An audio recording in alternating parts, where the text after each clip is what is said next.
ನಮಸ್ಕಾರ. RR news ಕನ್ನಡಗೆ ಸ್ವಾಗತ.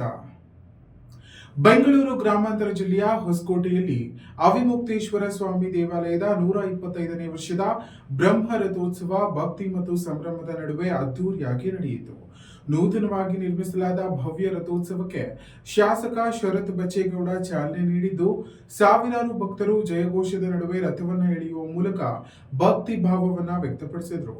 ಇನ್ನು ಸುಮಾರು 2.5 ಕೋಟಿ ರೂಪಾಯಿ ವೆಚ್ಚದಲ್ಲಿ ನಿರ್ಮಿತವಾದ ಈ ರಥವು ಭಕ್ತರ ಪ್ರಮುಖ ಆಕರ್ಷಣೆಯಾಗಿ ಪರಿಣಮಿಸಿತು. ಈ ಕುರಿತಾದ ವಿಶೇಷ ವರದಿ ಇಲ್ಲಿದೆ.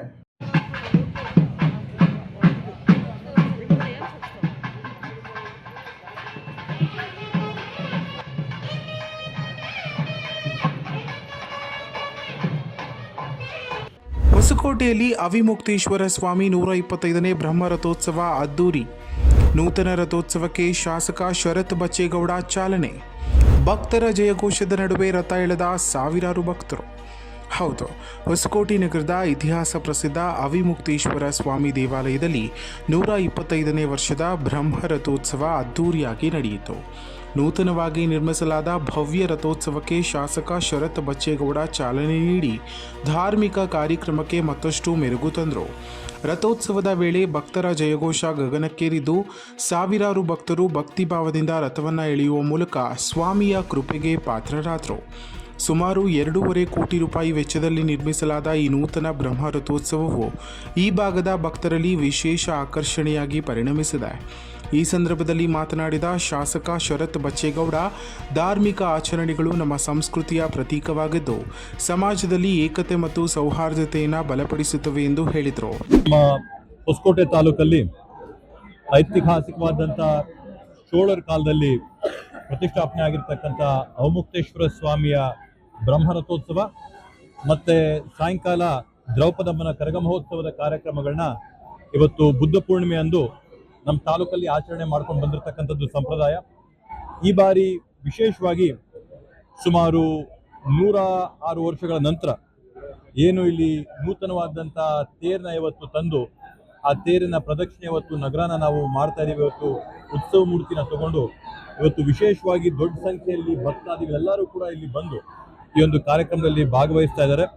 ಆದ್ದರಿಂದ ಈ ಒಂದು ಕಾಲದಲ್ಲಿ ನಾವು ನೋಡ್ದಂಗೆ ನಿನ್ನೆ ಮೊನ್ನೆ ಎಲ್ಲ ಬರೀ ಬೆಂಗಳೂರು ನಗರ ಅಲ್ಲ, ಹೊಸಕೋಟೆ ಈ ಭಾಗಗಳಲ್ಲೆಲ್ಲ ಕೂಡ ಒಳ್ಳೆ ಮಳೆ ಆಗಿದೆ.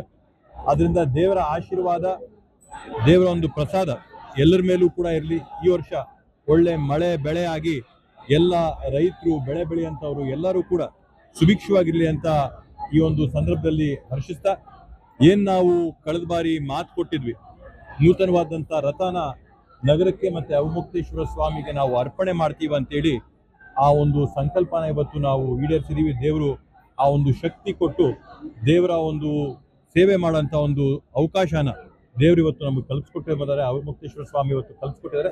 ಅದಕ್ಕೆ ತಕ್ಕಂತೆ ನೂತನವಾದಂಥ ರಥನ ಇವತ್ತು ಮಾಡಿಸಿ ಇವತ್ತು ಲೋಕಾರ್ಪಣೆ ಮಾಡಲಿ. ಮೊದಲನೇ ಬಾರಿಗೆ ಇವತ್ತು ತಾಲೂಕಿನ ಪ್ರದರ್ಶನ ಹಾಕಂಥ ಕಾರ್ಯಕ್ರಮ ಇದೆ. ಅದರಿಂದ ಜನ ಎಲ್ಲ ದೊಡ್ಡ ಸಂಖ್ಯೆಯಲ್ಲಿ ಬಂದಿದ್ದಾರೆ.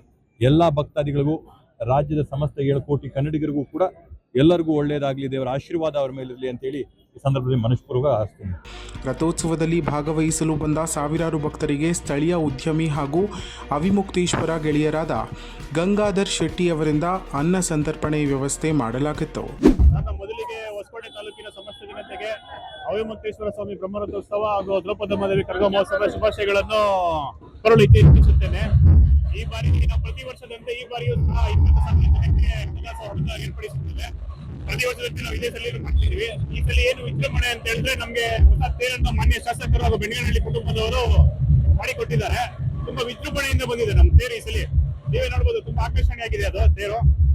ಅದು ಈ ಸಲ ನಮ್ಮ ಬ್ರಹ್ಮರಥೋತ್ಸವಕ್ಕೆ ಒಂದು ಅದ್ದೂರಿ ಅಂತ ಒಂದು ತೇರನ್ನು ಕೊಟ್ಟಿದ್ದಾರೆ. ಈ ಸಲ ನಾವು ಪ್ರತಿ ವರ್ಷದಂತೆ ಈ ವರ್ಷ ಸಹ 20,000 ಜನಕ್ಕೆ ಬೆಳಗ್ಗೆ 10 ಗಂಟೆಯಿಂದ ನಿರಂತರವಾಗಿ ಸಂಜೆವರೆಗೂ ದಾಸೋಹವನ್ನು ಏರ್ಪಡಿಸಿದ್ದೇವೆ. ನಾನು ಈ ಮೂಲಕ ನಮ್ಮ ತಂಡದವರು, ನಮ್ಮ ಅಣ್ಣ ತಮ್ಮಂದಿರಿಗೆ ಇದಕ್ಕೆ ಪ್ರೋತ್ಸಾಹ ನೀಡಿದಂತ ನಮ್ಮ ಅಣ್ಣ ತಮ್ಮಂದಿರಿಗೆ ಧನ್ಯವಾದಗಳನ್ನು ಕೊಡಲು ಇಚ್ಛಿಸುತ್ತೇನೆ. ದೇವಾಲಯದ ಸುತ್ತಮುತ್ತ ಹಬ್ಬದ ವಾತಾವರಣ ನಿರ್ಮಾಣವಾಗಿದ್ದು, ಭಕ್ತರ ಅನುಕೂಲಕ್ಕಾಗಿ ಪೊಲೀಸ್ ಬಂದೋಬಸ್ತ್ ಹಾಗೂ ಅಗತ್ಯ ಸೌಲಭ್ಯಗಳನ್ನು ಕಲ್ಪಿಸಲಾಗಿತ್ತು. ಒಟ್ಟಾರೆ ಈ ವರ್ಷದ ಬ್ರಹ್ಮರಥೋತ್ಸವ ಹೊಸಕೋಟೆ ನಗರದಲ್ಲಿ ಭಕ್ತಿ ಸಂಪ್ರದಾಯ ಮತ್ತು ಸಮೂಹ ಏಕತೆಯ ಸಂಕೇತವಾಗಿ ಮೂಡಿಬಂದಿತು. ಇನ್ನಷ್ಟು ಹೆಚ್ಚಿನ ಮಾಹಿತಿಗಾಗಿ ನಮ್ಮ RR ನ್ಯೂಸ್ ಕನ್ನಡವನ್ನು ಸಬ್ಸ್ಕ್ರೈಬ್ ಮಾಡಿಕೊಳ್ಳಿ.